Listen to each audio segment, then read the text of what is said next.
Deixa eu te fazer uma pergunta muito sincera. Você consegue hoje orar por autoridades no seu país que você não suporta?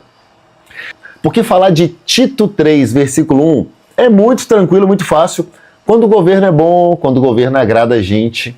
Difícil é quando não agrada. Difícil é quando mexe com os nossos valores, com a nossa fé, com a nossa liberdade. E é exatamente aí que a Bíblia separa os cristãos maduros dos cristãos emocionais.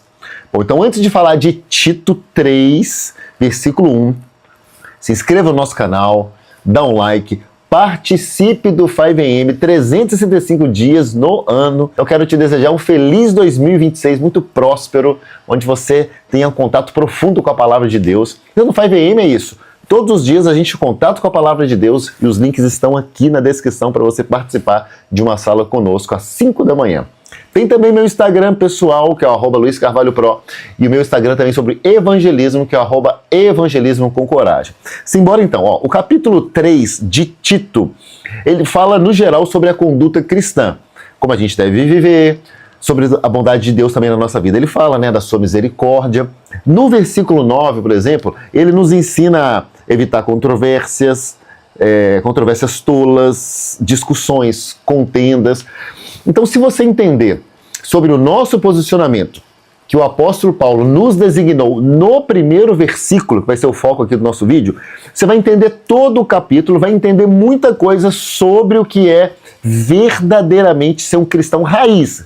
Raiz, não aquele simpatizante da fé, sabe? Aquele esquentador de cadeira no culto, ou o espectador de culto online, com pipoca e guaraná na mão ali, só de longe, assistindo. Não.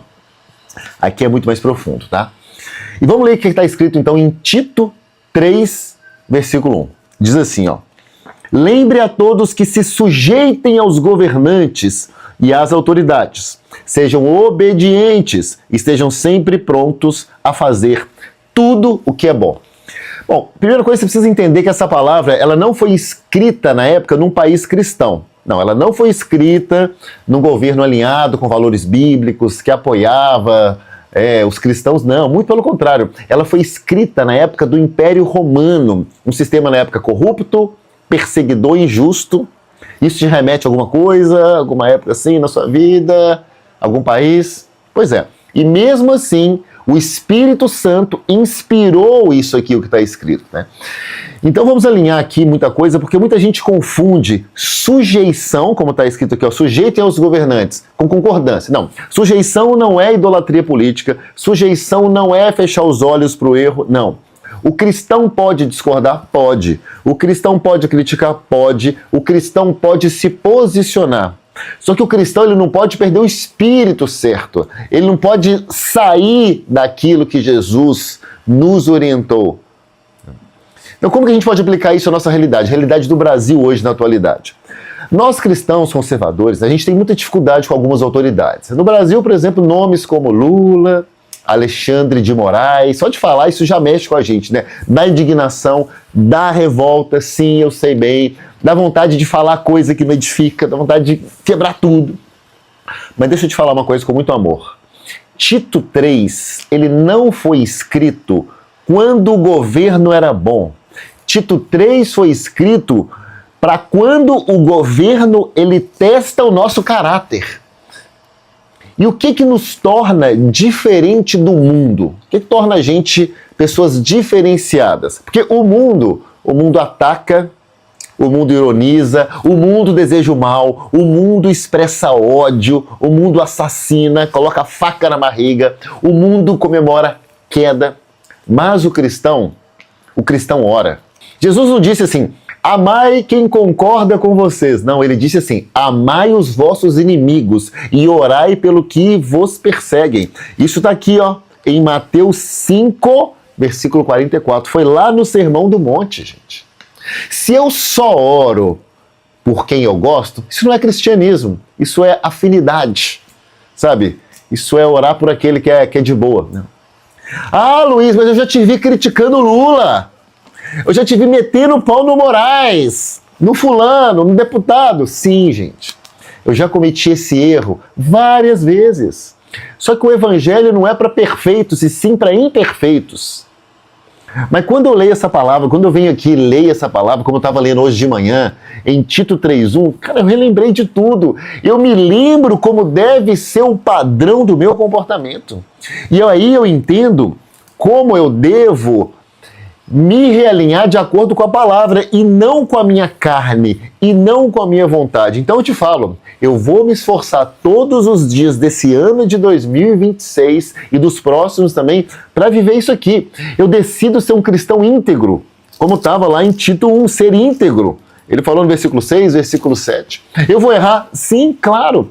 Mas a minha intenção diariamente é ler essa palavra, meditar aqui na sua palavra, nos seus ensinamentos, para ser transformado diariamente, para viver a boa, agradável e perfeita vontade de Deus. E por que nós devemos orar pelos governantes difíceis, por esses nomes que eu falei e por vários outros? Primeiro, porque a oração ela muda você antes de mudar eles. Quando você ora por alguém, você não consegue continuar odiando do mesmo jeito. Infelizmente, muitos cristãos hoje ganharam razão política, mas perderam a autoridade espiritual. Isso é perigoso. Eu vejo pastores famosos, né, Maria? Oi!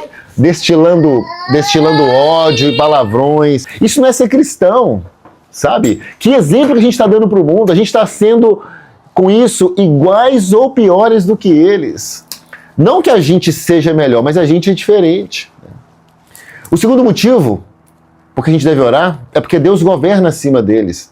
A Bíblia diz que o coração do rei está nas mãos do Senhor. A nossa oração não é Senhor, Senhor, confirma tudo que Ele está fazendo, abençoa as coisas dele, as decisões. Não, não é isso não. A nossa oração é Senhor, limita o mal. Senhor, revela a verdade. A gente está vendo nos últimos dias no Brasil muita verdade sendo revelada e muita coisa vindo à tona. Em muitos casos. Isso é resposta de oração, irmãos. É isso que a gente quer. A nossa oração, ela freia a injustiça e governa acima deles. Porque existe um governo acima de todo governo aqui na Terra. Isso é o quê? Isso é fé madura. E terceiro, porque a rebelião, ela sempre vai cobrar um preço. Você pode até ter razão, mas se você perder o espírito certo, você perde tudo. E aí já era. Tem cristão hoje brigando mais por política do que pregando evangelho. E Tito 3 continua, evitem contendas, né? Como eu falei aqui, vamos evitar contendas. Né? Deixa eu dar um exemplo, então, de como que a gente pode orar pelos governantes. Seria mais ou menos assim, ó. Senhor, eu não concordo com muitas decisões dessas autoridades, Senhor. Mas eu confio mais no teu trono do que no trono dos homens. Senhor, guarda o meu coração da ira. Limita o mal, revela o que está oculto. Converte o coração deles, Senhor. Remove se for necessário. Mas governa, Senhor. Sabe, algo nesse sentido, assim, sabe? Uma oração posicionada, uma oração firme. Irmãos, o mundo, ele está observando como que o cristão reage. E esse ano de eleições, que está entrando agora, em 2026, ele é uma grande oportunidade de a gente colocar tudo isso que nós estamos falando aqui, tudo isso em prática. Porque a nossa fé, ela não depende de quem governa, de quem está com a caneta.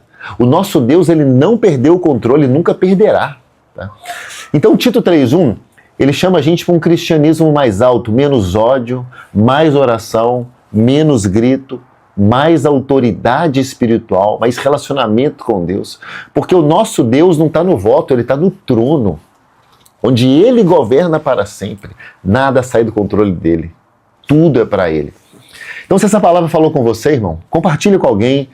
Tem muita gente precisando voltar para o espírito cristão correto e que Deus guarde o nosso coração e nos faça cristãos maduros em nome de Jesus.